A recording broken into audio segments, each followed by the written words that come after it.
les pregunto, hoy día la clase me di vuelta un poco con el título de la sesión, porque realmente tiene que ver con lingüística de traducción y con la tercera parte del proyecto. Y básicamente lo que hablamos en esta sesión tiene que ver con el problema lingüístico y humano que la traducción aborda, que de cierta manera resuelve o deja abierto. Es por eso que el trabajo está pauteado en estas tres partes. La inicial, que es con la ficha técnica, la segunda donde abordamos el aprendizaje de lengua, y la tercera donde abordamos el fenómeno de traducción.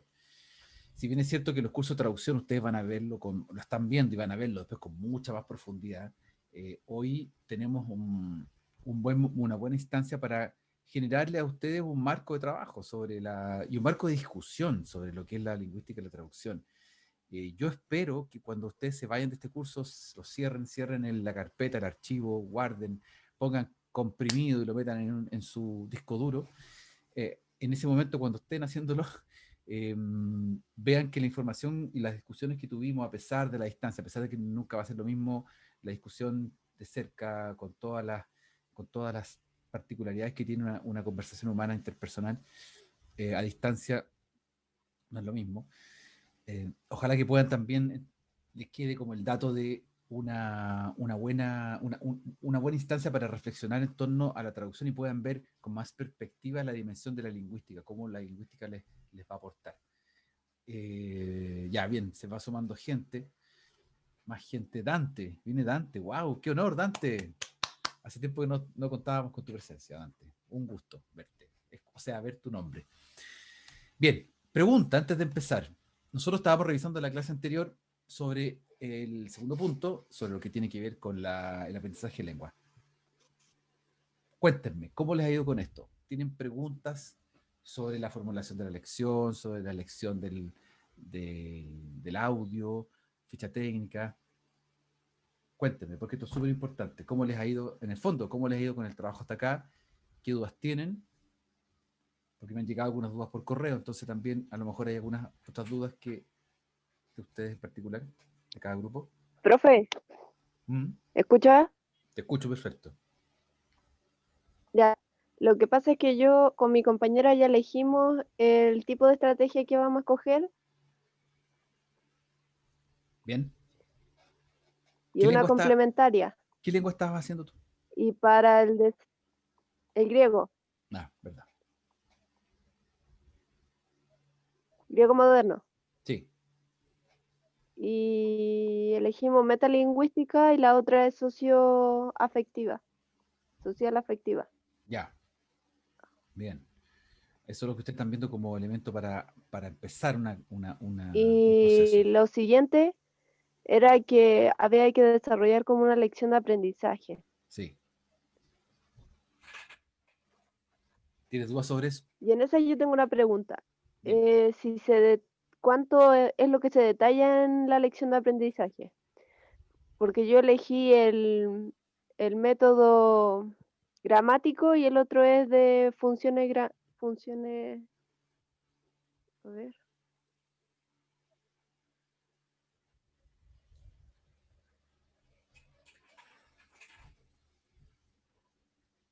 Mientras funciones lo ves, comunicativas. ya. Ya, este punto importante. A ver, hay una pregunta en el chat. Ya, Paula, ya te contesto esa pregunta. Ya, Vamos primero con lo que plantea Tiziana, que es súper clave, súper importante. Es una muy buena pregunta, porque lo que estamos haciendo nosotros acá es generar una lección de aprendizaje pensado desde el punto de vista de nuestra experiencia como estudiante. Entonces, tu pregunta es cuánto tengo que poner, cuánto tengo que hacer de esa lección, ¿cierto? Cuánto es la elaboración, cuánto es el trabajo que hay detrás de eso. Eh, en términos súper prácticos, lo que yo estoy esperando acá y que se espera como trabajo es que ustedes puedan entregar su visualización sobre el proceso del aprendizaje. Voy a ver un poquito más atrás. Pregunto, ¿hay alguien que haya hecho clases de idioma a otra? ¿Clases de inglés, clases de español? ¿A otra persona en algún momento? ¿Tiene una experiencia previa? Ya, esa es una importante. Si nadie ha tenido experiencia haciendo clase todavía a otro de lengua, porque cuando uno hace una clase a otro de lengua, es como que uno se encuentra como así, se da cuenta de los errores que uno comete, de lo bien que estoy enfocando. Ya, Bernarda, solo a mi primo pequeño. Ya, ya, pero eso es una experiencia tremendamente importante, porque la clase de lengua es una clase que tiene particularidades muy específicas, muy especiales. Entonces, pregunta, si ustedes eh, si han tenido clases como estudiantes de lengua, ¿qué es lo que ustedes resaltan de esas clases? ¿Qué es lo cual ha sido la experiencia más importante que han tenido? ¿Qué es lo que han visto que ha resultado bien en esa clase? Entonces, con esa información, Tiziana, con esa información tú armas la elaboración de la lección. Entonces, esa lección tiene que ser corta, precisa, tiene que ser como una clase, como una lección. Yo por ahí hago la nota, por ahí en el PDF donde está la instrucción del curso, del proyecto, yo les anoto que reflexionen en torno al proceso inicial de la lengua, a la interlengua y a la lengua final, o sea, como una reflexión. Ya, quiero hacer esa precisión para que no se enreden, que lo que yo les estoy pidiendo es que ustedes puedan hacer es pensar, por ejemplo, ¿cómo yo aprendería griego? Si yo tuviera que aprender griego para comunicarme, para ir a Grecia y estar en Grecia y comunicarme turísticamente hablando, lo más probable es que mi desarrollo de ese griego no sea tan potente como el desarrollo de inglés que yo tengo ya y que podría obtener. Por lo tanto, mi meta comunicacional no creo que sea muy de mucha especificación, sino que sea una meta comunicacional muy elemental, muy básica.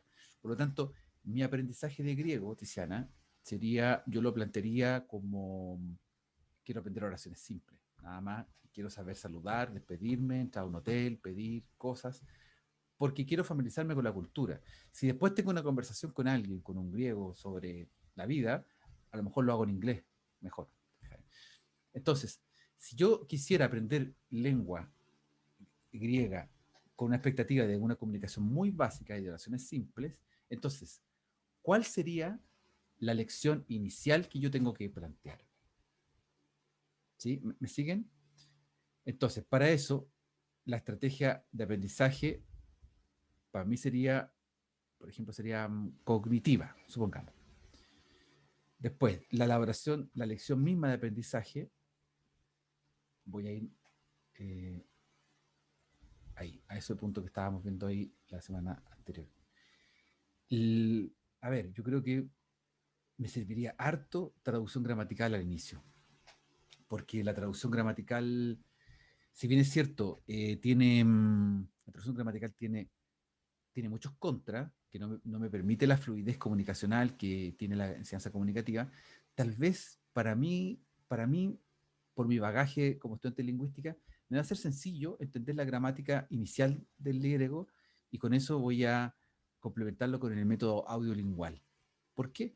Porque el griego es una lengua muy lejana para mí. No tengo entrada todavía.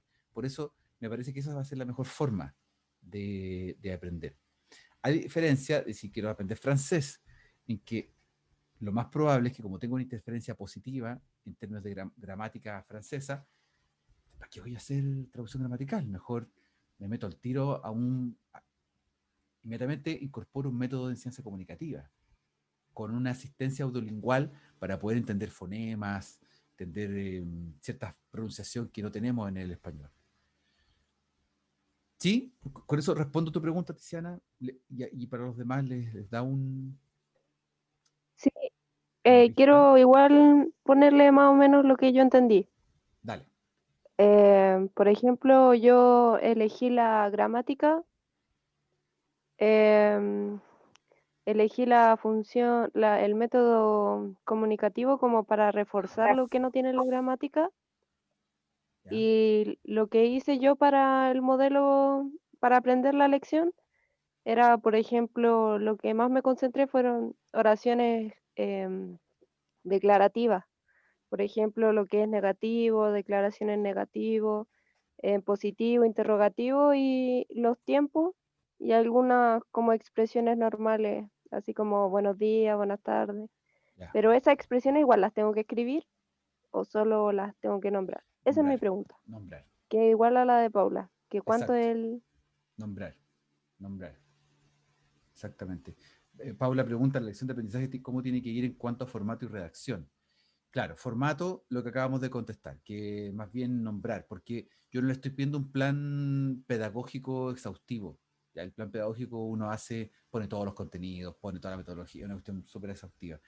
No, no, yo no estoy pidiendo eso, simplemente que ustedes puedan haber hecho la reflexión del aprendizaje y qué es lo que a ustedes les parece que gramaticalmente de menos a más es lo que debería ir en esa primera lección. Básicamente es eso.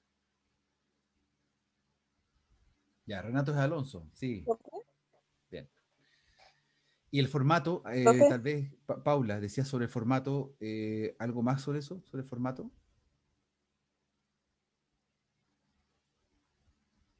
Bueno, ahí dejamos. Violeta, sí, no sé si se escucha muy bien. te escucho perfecto. Sí.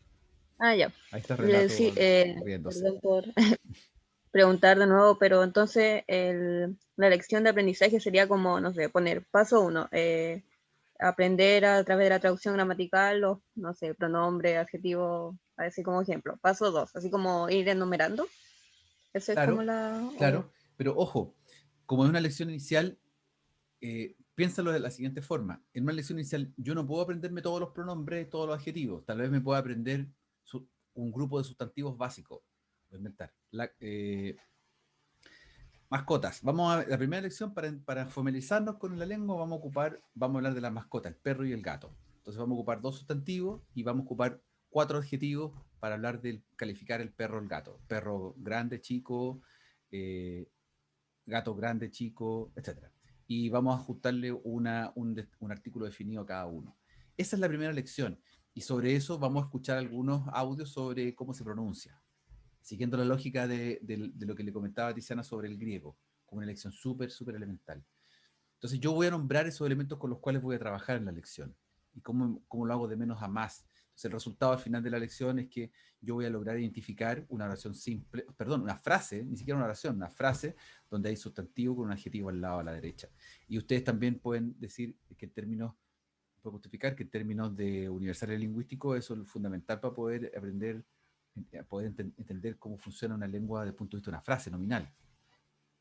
Eso es lo que yo quiero que hagan nomás, como la puerta de entrada, porque la puerta de entrada va a ser distinta al griego que al francés o al italiano o al portugués, bueno, el portugués no está, pero, o no sé, coreano, chino, son cosas muy distintas.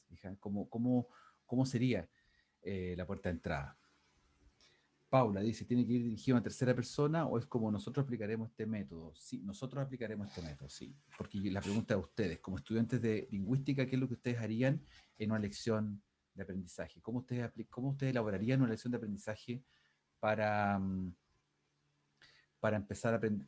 Ojo, este es el discurso. Nosotros, como estudiantes, digamos, nosotros como pareja de trabajo, pensamos que la lección de aprendizaje inicial para aprender griego sería la siguiente, con los siguientes componentes, siguientes pasos, pensando en que está destinada a estudiantes de lingüística tal como nosotros.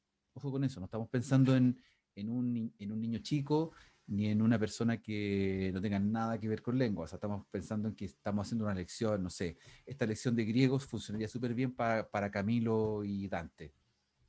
¿Okay? O súper bien para Sebastián y con Camila. O sea, pensemos en nuestros pares. Sí, María Cristina.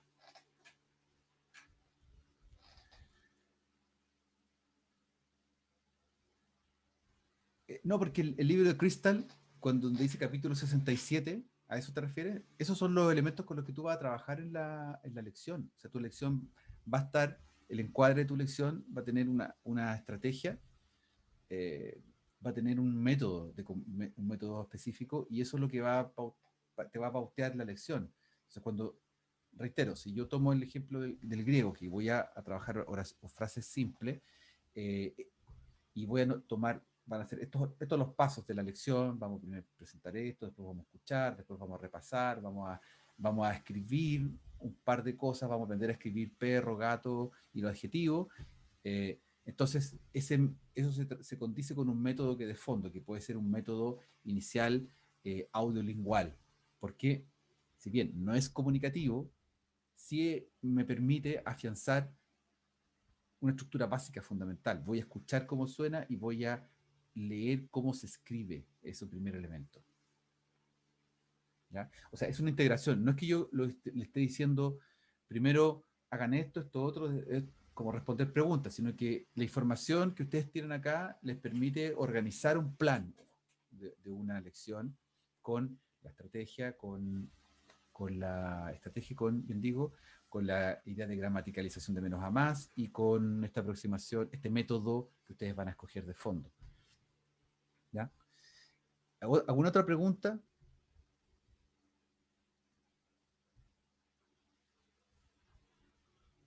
Bien, avancemos. ¿Profesor? De ustedes me pueden... Oh. Sí, Camilo. Sí, con respecto a la misma pregunta anterior, usted mencionaba en los Power anteriores que el estado inicial, interlengua y estado final. Entonces, claro, como mencionaba, como ir de menos a más, como de algo bien simple quizás, hasta a lo mejor como en la misma clase, algo un poco más complejo, obviamente enfocado en que somos de lingüística y que Claro. no somos tan nuevos. Exactamente, esa es la idea. Pero sí, yo reitero, tal vez que no se presta confusión. Lo que no podemos en una lección hablar de hacer algo muy simple y muy complejo en una misma lección. Más bien, eso yo lo planteé ahí para que ustedes se imaginaran cómo sería un proceso de aprendizaje de una lengua en particular desde menos a más, así como grande. Pero lo que sí en concreto tiene que haber en la lección, tal como tú dices, Camilo, un inicio y una resolución. O sea, si yo al inicio de la resolución, perdón, al inicio de la lección del griego voy a presentar dos sustantivos y 4 adjetivos, obviamente al final de la lección lo que yo voy a esperar del estudiante es que pueda mezclar esos 2 sustantivos con los 4 adjetivos, que pueda interrelacionarlos y pueda poner un artículo inicial. Ese va a ser el gran desafío, pensando que antes de iniciada la lección, el estudiante no tenía idea, no conocía ni los sustantivos, ni los adjetivos, ni los artículos del griego. Y que al final de la lección sale como, wow, aprendí a decir el perro grande, el perro chico, por ejemplo. Ah, de acuerdo, o sea, ese sería el estado final. Es final, exactamente. De acuerdo. Sí, eso es. ¿Lo Y que? claro, disculpa, para terminar, y obviamente que tú para llegar a eso vas a haber pensado, sí, pues la primera lección voy a enseñar eso, la segunda enseñaría, no sé, adjetivos con el verbo, pondría el verbo ser. Entonces, como que esa imaginación hacia adelante te permite decir, ok, la primera lección tiene que ser algo muy sencillo y tiene que ser esto, súper encuadrado. Alonso. Sí, que tengo una duda con la tica sobre que igual nuestro idioma, como es el coreano, por ejemplo, lo principal que se debería hacer al comienzo al aprender el idioma sería como enfocarse en aprender el modo de escritura. Entonces, ¿deberíamos enfocarnos en eso también en la parte anterior? Bueno, si tú Como consideras explicar un poco eso.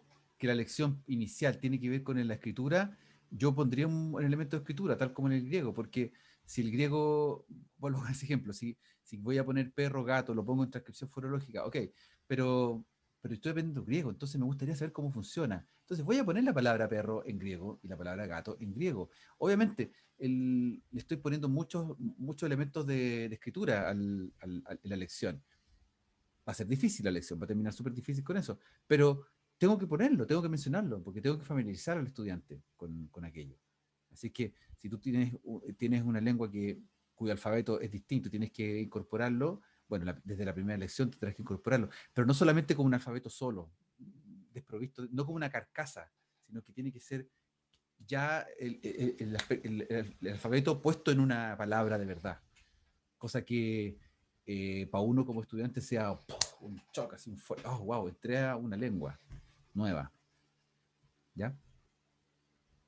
Entonces sería solo utilizarlo como lo hicimos también antes con la tica en el trabajo, que fue, poníamos por ejemplo la frase en coreano, después poníamos una transcripción y después poníamos la traducción. Sería como Claro, ocupar eso, exacto. o sea, Sí, sin tanto como explicar tanto cómo funciona el exactamente. sistema de escritura. Exactamente. Y eso tú lo declaras. Ya. Cuando haces la lección, tú dices que lo que van a hacer es lo siguiente: vamos a poner esto y esto y esto, y vamos a evitar dar una explicación porque lo que queremos es que ocurra esto en el estudiante.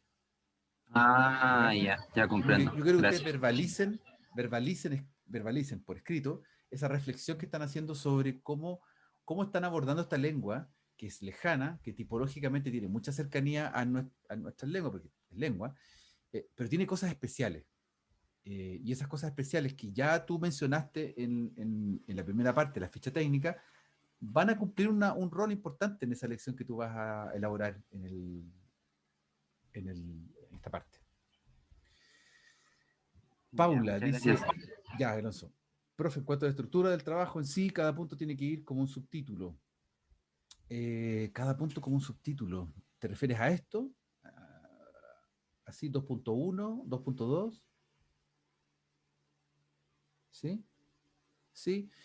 Mira, no necesariamente, fíjate, no necesariamente, porque si tú redactas bien ordenadamente en párrafos distintos y dices que la estrategia que nosotros que estamos reflexionando en torno a las estrategias y a los métodos sobre esta lengua, si yo como estudiante estuviera en su lugar y hiciera el trabajo, plantearía una introducción aquí, partiría en el aprendizaje de lengua y diría que estamos revisando, hemos revisado la estrategia y los métodos, y para abordar la lengua tanto por sus particularidades, nos parece que para una primera lección tendría que estar enfocada con la estrategia de aprendizaje tanto. ¿Por qué? Porque esta estrategia lo que hace es esto, bla, bla, bla, bla, bla.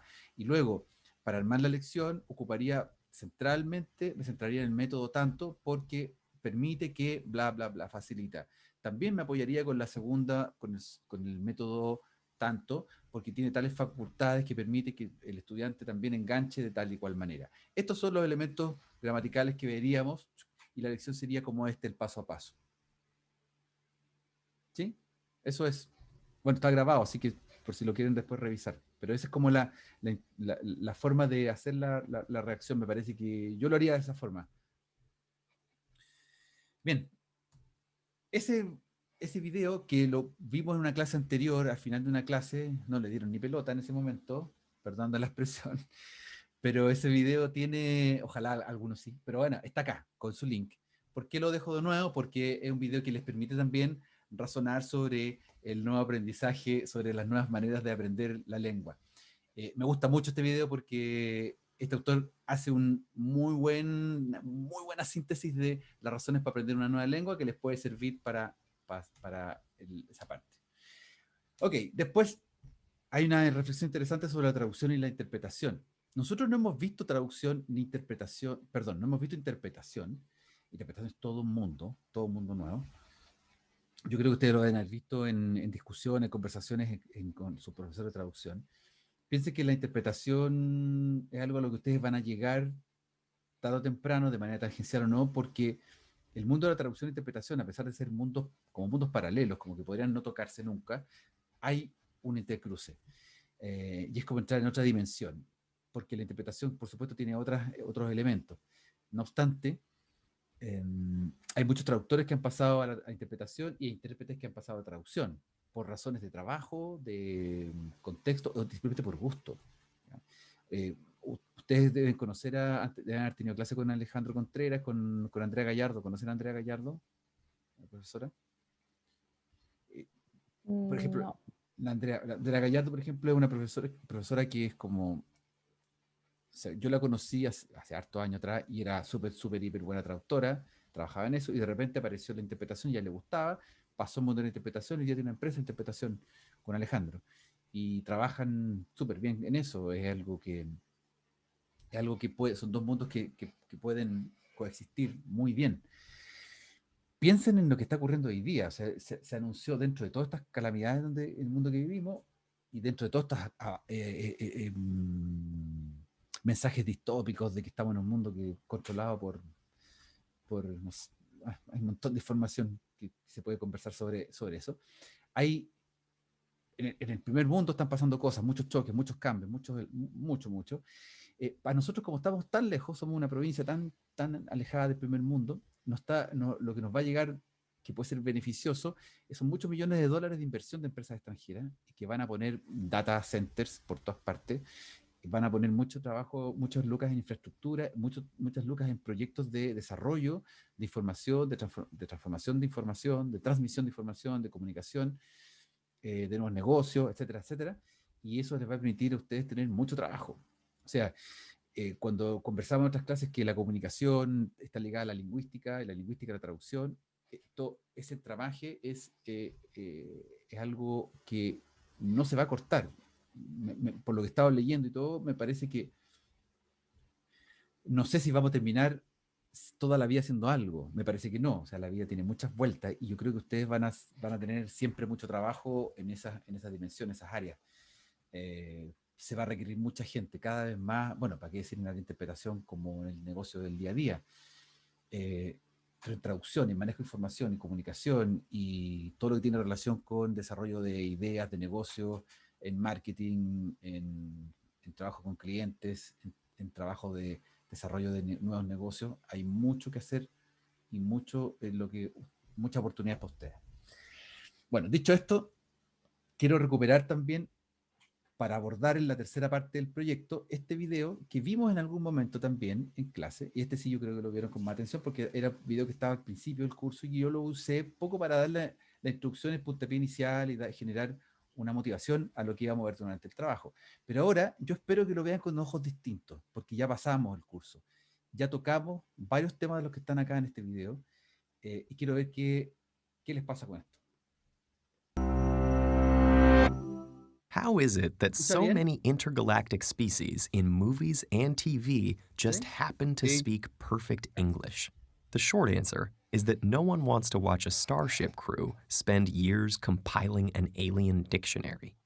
But to keep things consistent, the creators of Star Trek and other science fiction worlds have introduced the concept of a universal translator, a portable device that can instantly translate between any languages. So is a universal translator possible in real life?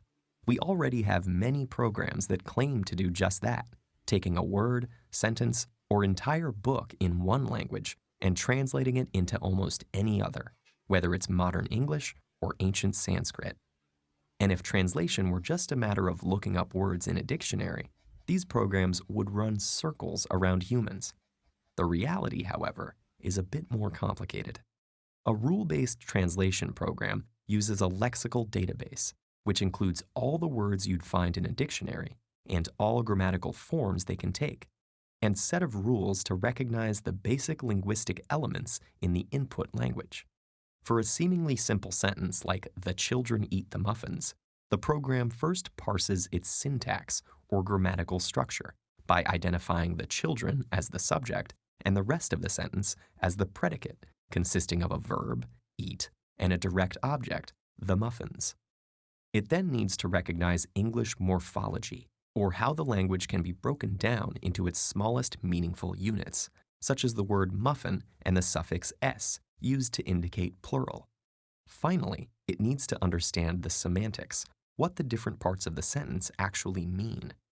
To translate this sentence properly, the program would refer to a different set of vocabulary and rules for each element of the target language.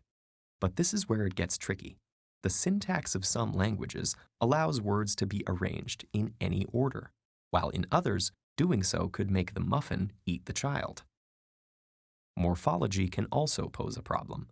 Slovene distinguishes between 2 children and 3 or more using a dual suffix absent in many other languages, while Russian's lack of definite articles might leave you wondering whether the children are eating some particular muffins or just eat muffins in general. Finally, even when the semantics are technically correct, the program might miss their finer points, such as whether the children mangiano the muffins or divorano them. Another method is statistical machine translation, which analyzes a database of books, articles, and documents that have already been translated by humans. By finding matches between source and translated texts that are unlikely to occur by chance, the program can identify corresponding phrases and patterns and use them for future translations. However, the quality of this type of translation depends on the size of the initial database and the availability of samples for certain languages or styles of writing. The difficulty that computers have with the exceptions, irregularities, and shades of meaning that seem to come instinctively to humans has led some researchers to believe that our understanding of language is a unique product of our biological brain structure. In fact, one of the most famous fictional universal translators, the Babelfish from The Hitchhiker's Guide to the Galaxy, is not a machine at all, but a small creature that translates the brainwaves and nerve signals of sentient species through a form of telepathy. For now, learning a language the old-fashioned way will still give you better results than any currently available computer program. But this is no easy task, and the sheer number of languages in the world, as well as the increasing interaction between the people who speak them, will only continue to spur greater advances in automatic translation. Perhaps by the time we encounter intergalactic life forms, we'll be able to communicate with them through a tiny gizmo. Or we might have to start compiling that dictionary after all.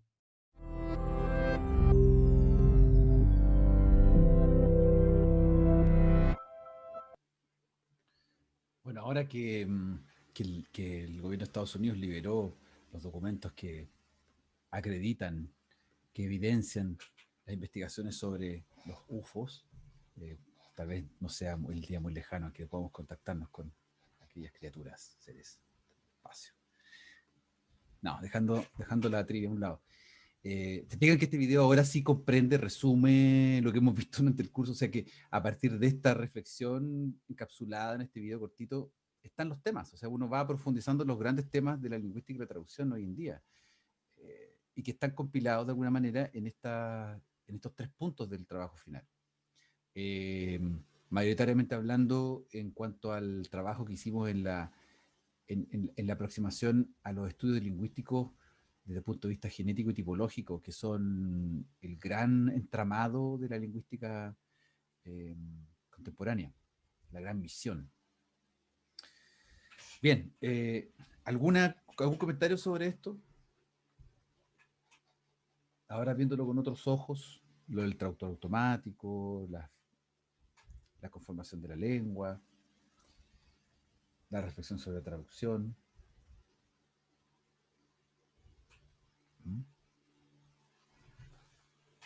Viendo el video ahora, claro, muestra todas las partes del mismo trabajo y especialmente la de la última, que es la de los errores, los posibles errores ortográficos que pueden haber o gramaticales dentro de una traducción de una manera automática a una que no sea automática. Entonces, claro, deja en vista también las mismas diferencias de cada uno de los idiomas, de que pueden tener diferentes tipos de errores. Sí, exactamente. Ahí toma sentido. Bien, ¿algún otro comentario, chiquillos, chiquillas?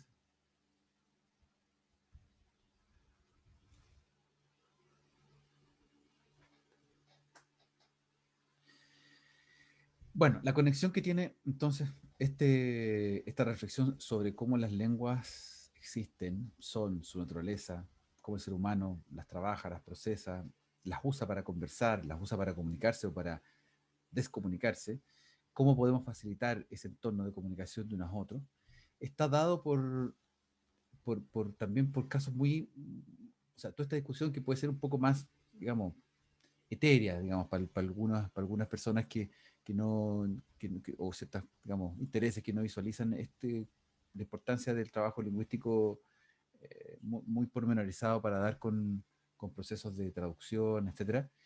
Se ve y se aprecia en ciertas anécdotas, ciertos personajes. Por ejemplo, este personaje, el cardenal Giuseppe Gasparo, fue mentiras o no, mito o realidad. Hay harto espacio sobre eso.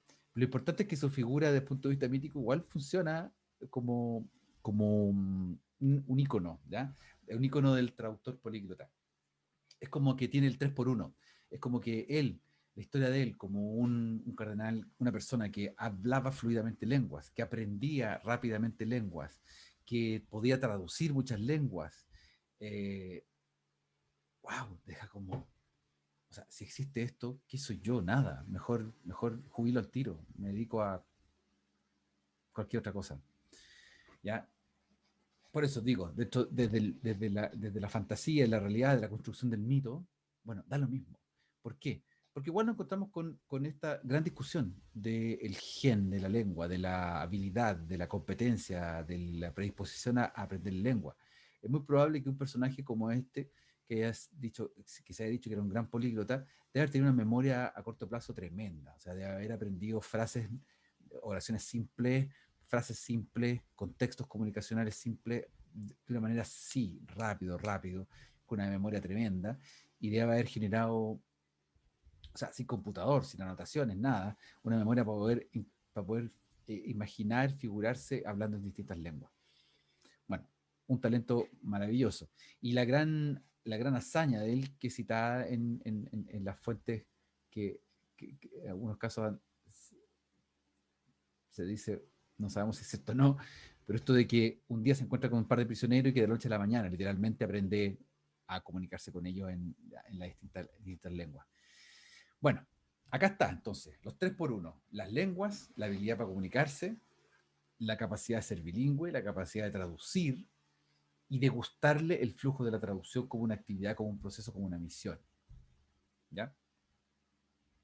Existían más de 48 lenguas en ese entonces, en 1840. En 1840 existían más lenguas de las que existen hoy. Traducción e interpretación.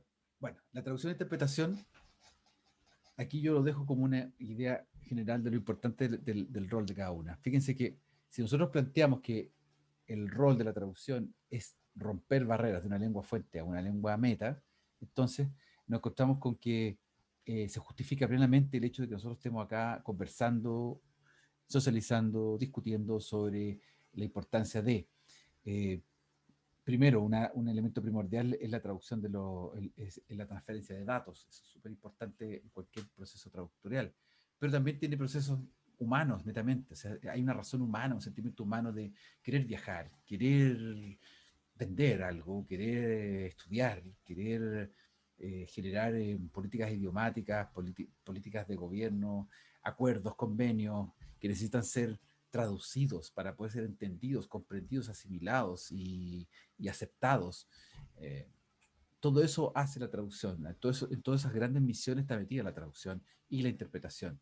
Y uno puede lanzar así al voleo algunos elementos que son de profundo estudio, de profundo desarrollo, como la transferencia de datos, como la equivalencia semántica, el ritmo, juego de palabras, las alusiones culturales, etcétera. Hay un montón de elementos que son la base del proceso de traducción, son la base, los fundamentos del rol de la traducción y de la interpretación. Por ende,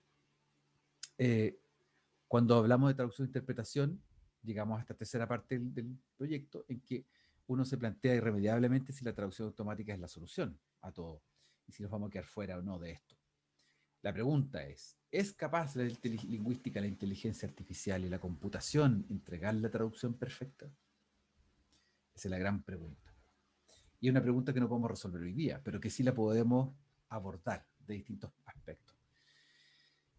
Lo que se ve en el video que vimos, lo que se ve, lo que hemos visto en el curso, las conversaciones que hemos trabajado, que hemos discutido, que hemos realizado, en la aproximación específicamente a la lengua que ustedes han seleccionado, son todas pistas que nos permiten responder esta pregunta. David Crystal lo hace, da su parecer en las páginas 421 y 422 del libro. Ahí yo les pido que lo revisen, lo chequeen con atención. Y nosotros nos vamos de hecho ahora a la parte 3 del trabajo, que es la traducción de la lengua. Y para eso yo les comento que hay una ayuda muy importante para hacer esta parte del trabajo. Primero, tenemos un texto real por traducir. Ojo, si ustedes el texto audios que seleccionaron en la ficha ficha técnica de la lengua es un texto audio de 1 minuto que está bien, que está correcto, que ya lo escogieron, ese mismo texto les puede servir para la parte de la traducción. Pueden ocupar el mismo texto. Ojo con eso. Tengo este texto y lo voy a traducir en una máquina automática. Voy a ver qué resulta con eso. ¿Y cómo lo puedo analizar entonces? ¿Cómo podría yo establecer cuáles son los posibles problemas de traducción? Bueno, van a haber dos grandes tipos de problemas. ¿Ya? Uno lo que tenga que ver con la traducción automática y el otro con la traducción humana. Obviamente que la traducción automática, nosotros estamos trabajando con la traducción automática, por lo tanto van a aparecer cuestiones que tengan que ver con eso, porque vamos a traducir automáticamente. Pero también la traducción automática puede reflejar otros problemas generales de traducción, que son los que aborda Mona Baker, y eso lo vamos a revisar a continuación. Tiziana dice que extensión tiene que tener el texto. De 1 minuto, cuéntalo, léelo y que te salga 1 minuto, lo que leas. Esa es la mejor forma de saber la extensión.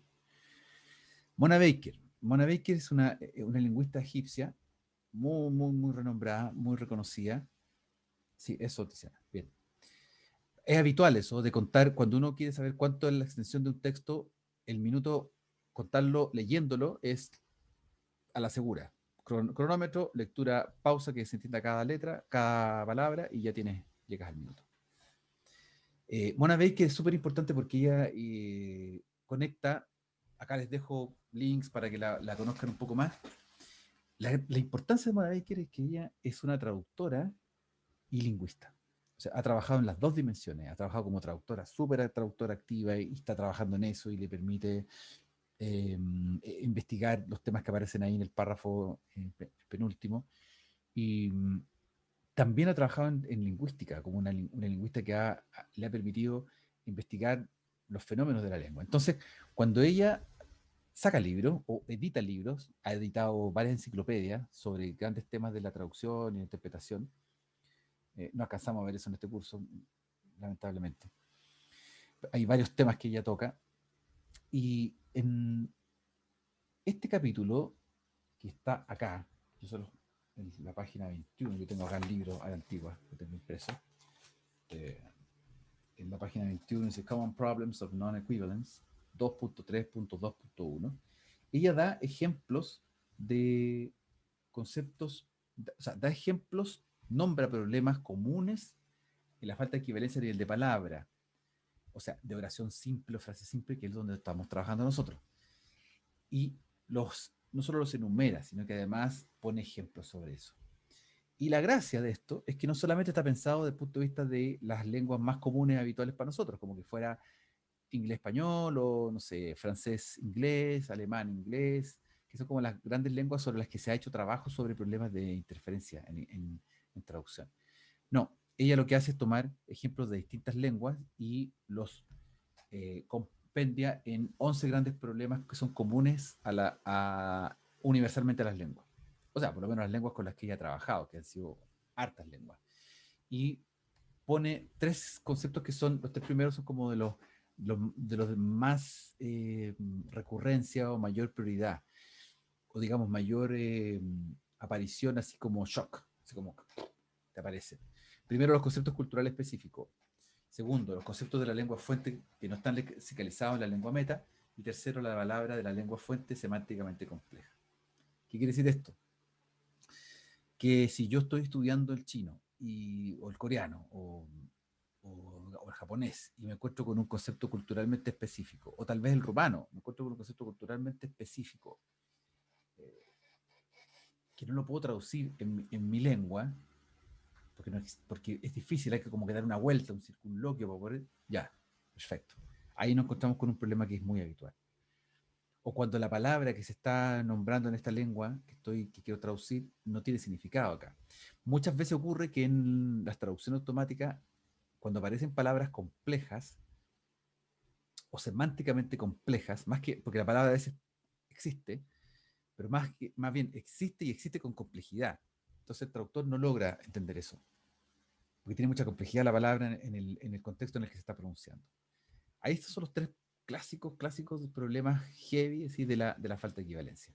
Luego vienen una serie de problemas que son más habituales, ¿ya? En particular los que tienen que ver con, por ejemplo, con el hiperónimo-hipónimo. El hiperónimo-hipónimo es la relación de palabras que se encuentran en relación de orden. Por ejemplo, acá en el texto se habla de la relación dice en el ruso no existe facilities, en inglés existe facilities como esta infraestructura, equipamiento.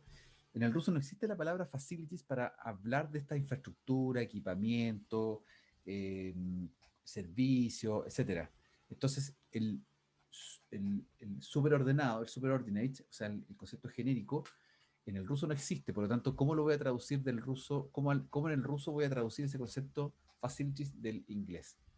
¿Ya? Es como si en el español, por ejemplo, es como si en el ruso no existiera el concepto de flor. flor en español es un superordinate porque lo que hace es condensa los tipos de flores que existen, muchos tipos de flores. Si flor no existiese como concepto en el ruso, nos enfrentaríamos a un problema de que la lengua meta carece de hiperónimo, o sea, esa palabra que comprende, que resume. ¿Ya? Entonces, a veces, cuando uno analiza lenguas y analiza problemas de traducción, inmediatamente dice, no existe, entonces por lo tanto es un problema concepto cultural específico que no existe. Y no es así. Los conceptos culturales específicos son súper complejos y sí, se evidencian rápidamente. Pero es mucho más habitual que nos encontremos con problemas como de que carezca de un hiperónimo, como el concepto genérico, ¿ya? O que, por ejemplo, hay una diferencia en el significado expresivo. El significado expresivo es cómo uno expresa ciertas palabras, ciertos significados. Y eso hay muchos. Generalmente lo que más aparece son diferencias en el significado expresivo, incluso en los textos informativos, ¿ya? Porque tiene un matiz especial de expresión que no lo tiene que no existe en la lengua meta, por ejemplo. ¿Preguntas hasta acá? ¿Comentarios?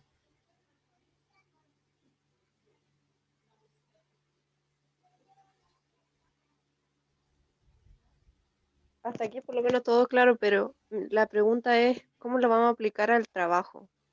Porque, ¿cómo vamos a saber nosotros que hay un error gramatical como el hiperónimo? ¿Tendríamos que ir palabra por palabra o no? No, porque te va a aparecer en la palabra inmediatamente. Cuando tú generas la traducción, va a haber una palabra que tiene problemas, que hay una dificultad, y te va a aparecer inmediatamente ese problema. Es como una manera de clasificarlo. Es como, en vez de decir, no, aquí hay un error de traducción, bueno, sí, hay un error de traducción, efectivamente, hay un error de traducción, pero ¿qué tipo de errores? ¿Qué problema hay de fondo? Es que el traductor no reconoció que la falta de existencia de la palabra flor, que flor era la palabra genérica que había que poner acá, no el nombre de la flor, no rosa, sino que flor. Profe, por Ese es el problema. ejemplo, yo con mi ¿Sí? compañera habíamos encontrado por mientras una noticia Ujú. ¿Sí? y en la misma página se traducía a español y después nosotros lo pasamos al Google Traductor y la traducción cambiaban varias palabras. Ya. Por ejemplo, decía extensión de horario y prórroga de horario. ¿No puede Ya. servir eso como para comparar? Sí, les puede servir, pero a ver, es que no quiero que se metan en una comparación de dos textos porque no es el objetivo. Yo lo que sugiero hacer ahí es que tienes texto 1, fuente, texto 2, que fue lo que tú encontraste, y texto 3, la traducción que tú hiciste, ¿cierto? Entonces, el texto 1 con el 3, compáralos. El 2, que es el intermedio, déjalo en el anexo y explica que en la descripción di que lo que me acabas de comentar, tal cual. Encontramos esta primera traducción y esta traducción tiene esto pasa con esto, por lo tanto, la juntamos como evidencia pero lo que vamos a traducir finalmente, lo que vamos a comentar finalmente es el texto 1, fuente, con el texto final meta, que fue la traducción que nosotros aplicamos, que obtuvimos del traductor automático. Eso es lo que sugiero para estos problemas Ya. que puedan aparecer de dobles traducciones, etc. Porque no quiero que hagan comparación de las traducciones en sí, sino que del original con el final. ¿Ya? Es el objetivo de hacer una. El otro es una evidencia de que hay un paso que te entrega a ti problemas. O sea, de hecho, lo que tú estás planteando es una clara evidencia del fenómeno de la traducción automática, que se producen estas diferencias textuales muy significativas entre un texto y otro, debido a que, ¿qué estoy haciendo? ¿Cómo estoy aplicando la traducción? ¿Estoy traduciendo yo? ¿Estoy traduciendo un traductor automático? ¿Cuáles son las herramientas? ¿Qué es lo que hay de fondo? Entonces, de hecho, eso puede darse pie para un trabajo de una tesis de grado, por ejemplo. Una tesis de grado podría estar fundamentada efectivamente en hacer una comparación de las distintas traducciones que se obtienen a partir de distintas herramientas en web. Eso ya sería un tema de tesis de grado. Profe, ¿Sí? más o menos ¿cuántos errores espera que tengamos? Yo creo que podemos encontrar al menos 3 desde acá. 3 Mínimo, tipos. entonces. Sí, es que van a encontrar 3 como mínimo. No creo que encuentren... o sea, llamémosle errores o diferencias, ¿ya? Porque Monabaker habla de errores, pero nosotros podríamos hablar también de diferencias, que pudiésemos encontrar Sí, algo más. Sí, es muy probable que encontremos cuestiones de significado expresivo, diferencias en la forma, algún préstamo típico, con las noticias internacionales siempre hay préstamo, qué sé yo, distinciones de significado, la letra D. Entonces, para eso yo les pido que, a lo mejor todavía no lo leen, pero den una leída, son definiciones muy cortitas, son párrafos muy cortitos de las definiciones de cada cosa, y van a ir con ejemplos en distintas lenguas.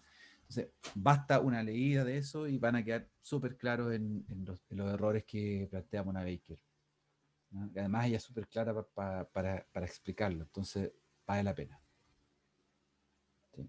ya, ¿Alguna profe, otra gracias. pregunta? De nada. ¿Alguna Profesor, otra pregunta? cuando Sí. mencionaba que eran posibles interferencias, esa no tiene ningún tipo de respaldo de algún autor, solamente como la que nosotros creemos que pueden ser posibles interferencias, y luego los problemas de traducción que menciona de Monabaker, ¿cierto? Claro, es que la interferencia, el fenómeno de la interferencia puede ser se da mucho más con lenguas cercanas como tipo germano versus romances. Ahí hay ciertas interferencias que están más estudiadas. De acuerdo. Con No el sé polaco no si, creo. claro, no sé si el polaco tenga interferencia con el español. O Claro. sea, sí, va a Entonces tener ahí interferencia, como... pero no palabras. Va a haber interferencia, por ejemplo, el sonido. A nivel fonemático, sí puede haber interferencia, que faciliten o Claro, que entorpezcan, de totalmente. acuerdo. En este caso entonces no habría como mucho, porque como es Creo solamente que lo de no. la noticia, no... Sí, yo creo que no, yo creo Ya, que son diferencias a nivel semántico. Entonces, de por lo acuerdo. tanto, como no vas a tener interferencia a nivel fonético-semántico, lo más probable es que tengas eh, problemas, diferencias de traducción finales que son netamente semánticas, semántica-léxica. De acuerdo, gracias. Camilo Muñoz dice, Hugo Monabaker, página 20-26. Claro, página 20. Yo aquí tengo el texto, mira, página 20 dice arriba, 20, aquí abajo empieza. Ahí abajito empieza el capítulo, 20, 21. ¿Ya? Eso es. Entonces, interferencia serían los términos que el traductor no pueda convertir o tenga conflictos. La interferencia es un fenómeno en que, como estábamos conversando, eh, a ver, no pueda convertir o tenga conflictos. La interferencia es todo aquello que negativamente obstaculiza la traducción de una manera certera. Esa es una definición amplia. Y la interferencia se van a dar, en este caso, más bien en un plano semántico, no se van a dar en un plano fonológico, que es lo que justamente le comentaba a Camilo sobre el polaco, que el polaco tiene interferencia, va a tener interferencias con el español desde el punto de vista fonético, fonológico, pero a nivel léxico, semántico, es más difícil que tenga interferencias, sino que lo que más bien va a aparecer son errores en la traducción final. ¿Ya? Ese es el punto, Tiziana. Si tú estás trabajando con, disculpas, griego, eh, entonces lo más probable es que sea interferencia a nivel semántico, más bien. Perdón, problemas semánticos. Entonces, el capítulo, lo de la interferencia, como lo puse en asterisco, no lo vas a tener que tocar, vas a concentrarte más bien en los problemas de la falta de equivalencia a nivel de palabra. ¿Ya? Bien, entonces, esto un poco los pasos que yo les sugiero realizar cuando vayan esta tercera parte. ¿Ya? Tener las muestras del audio, texto que ya encontraron, poder hacer la traducción, luego revisar lo que dice Mona Baker al respecto de las páginas 20-26, y luego de esa revisión, ya, pum, se les va a prender la ampolleta y van a tener súper claro, allá, cuáles son los problemas que aparecen aquí, van a identificar varios problemas que aparecen en la traducción que hicieron automática, y eso ustedes lo van a detallar, lo van a escribir. Ojo, repito, si ustedes tienen si encuentran una dificultad, si encuentran con que el texto que ustedes escogieron tuvo una primera traducción, que tuvieron que hacerla por alguna razón o que la encontraron, luego ustedes hicieron una tercera traducción, ustedes hicieron la traducción final, ya contraste la primera con la tercera. La segunda es una evidencia intermedia de que existen distintas versiones, de que existe un paso de un a otro, y eso cítenlo, descríbanlo, hablen de eso, pero ese texto, esa segunda traducción, póngala en el anexo. No la pongan ahí inmediatamente en la presentación de esta parte, ¿ya? ¿Alguna pregunta más? ¿Violeta? Profe, ¿sí? ¿Sí? ¿Me escucha? Te escucho. Sí, ya. Es que sí, aún tengo dudas con eso de como encontrar los errores, porque me hice antes el intento como de poner este texto en vasco, que tenemos nosotros esa lengua, en el Ah, traductor. Y claro, yo siento que a simple vista como que se entiende bien y como que el traductor logra entender lo que dice. Entonces me refiero a si hay como un error así específico de semántico. ¿Cómo yo voy a poder reconocerlo si en realidad no sé cómo qué significa eso en vasco? O sea, que específicamente esa palabra significaba otra cosa si yo no sé qué en vasco es eso. No sé si se entiende sí, cómo. te entiendo. Buena pregunta. Súper buena pregunta. Bueno, ahí la forma de chequear puede ser que utilices, como no tenemos ninguna referencia previa, sería buscar palabra a palabra, poder chequear la información de el texto que escogiste, poder chequearlo si existe en otra, o sea, obviamente va a existir en otro medio, en otra lengua, y puedes hacer una revisión a nivel de contenidos de esa información, de ese texto en otra lengua. Y con esa información previa puedes ir de nuevo al texto que escogiste, que tradujiste, y que a partir de eso te pueden aparecer ciertos errores, ciertas falencias. Y con eso puedes dar respuesta a la interrogante de la tercera parte. ¿Fija? O sea, va a tener que necesariamente ir a otro lado para poder hacer la traducción. Bien. Ya, qué bueno. Ya. Bernarda dice, Leonardo, nosotros justo nos encontramos con interferencia en una oración que es subordinada, ¿la desarrollamos igual o la emitimos? No, claro, déjenla. Si la tienen, si la encontraron, déjenla. Por supuesto que sí. Bernarda, yo hice la traducción tanto en español como en inglés y me quedé con la de español, porque encontré que tiene más dificultad en la traducción desde el islandés. Le encontré errores semánticos. Perfecto, quédate con eso entonces. Bien, súper. Ya, estimadas y estimados, ha sido un gusto, como siempre, habernos encontrado por acá virtualmente. Nos vamos a encontrar en la próxima clase. La idea es que ustedes puedan entregar, ya hablamos que no va a ser una entrega por una presentación formal, sino que ustedes puedan entregar en la misma clase el trabajo. O sea, decir, ya terminamos, hicimos esto, nos resultó de esta manera, no funcionó, bla, bla, bla, bla. Y les voy a pedir que cada uno vaya haciendo la entrega formalmente en la clase y me van enviando por correo cada uno de los trabajos. ¿Ok? Esa va a ser la forma de entrega del trabajo durante la clase. No antes ni después, por favor. ¿Mm? Que tengan una buena semana, que parta todo bien. ¿Profe? Chao, ánimo, fuerza. ¿Profe? ¿Profe? Sí, alguien Sí, habló. sí, yo, Sebastián. ¿Le Sebastián. puedo hacer una consulta respecto a lo del Mapongún Ah, que nos habló ayer? después de la clase. O sea, quedémonos a conversar. El tiro. Ujú. Ya. Ya, profe, Chao, gracias. chao, que estén Chao, bien. profe, Bien. gracias. Chao, chao. Chao, que esté bien. Bye. Igualmente, chao.